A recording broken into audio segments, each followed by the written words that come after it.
What is your message to those people who want to go and protest, who will inevitably break social distancing rules to do so, and also the small number of people who are content on doing damage and disruption?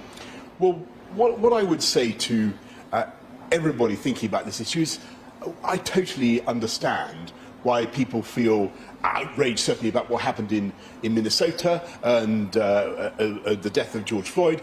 Everybody understands people's legitimate right to protest against discrimination, against racism in our society. And I think this is a country that has made huge progress in tackling racism. And, you know, we should look sometimes at the positive stuff.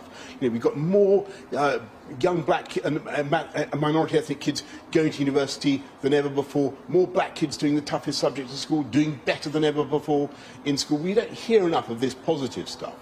And what makes me sad about what's happening today is that you've got a situation in which the statue of Winston Churchill, who is a national hero, has had to be boarded up for fear of violent attack.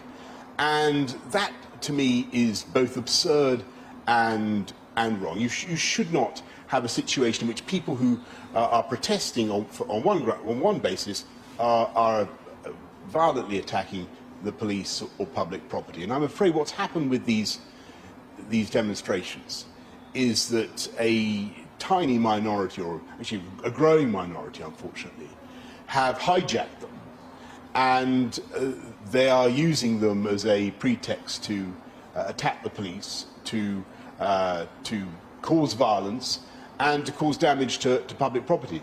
So unfortunately, my message to everybody is that for all sorts of reasons, they should not go to these demonstrations. And whatever our feelings about the cause, we should not support a demonstration that is in all probability, looking at what's happened before, going to end in deliberate and calculated violence. So I'm afraid that is my message. But we will continue to make progress as a society in tackling racism, because that is the substance of the issue.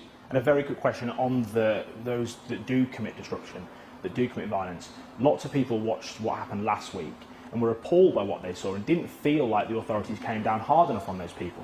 So what are you going to do if people do commit disruption damage this weekend? Are you going to do anything extra, anything more police-wise or with the courts to make sure those people are brought to justice? Well, I saw the police this morning, and they've already made hundreds of arrests in the last few days, and they will make many more, because believe me, they can see the culprits. The culprits may think that they've got away with it, but they haven't, because overwhelmingly they are being recorded with body-worn camera, and we will bring them to justice, and they will face the full force of the law. It is not acceptable in this country to attack a police officer. It is not acceptable to set out in a calculated way to do damage to public property, let alone to a statue of Winston Churchill. So that is the approach we will take.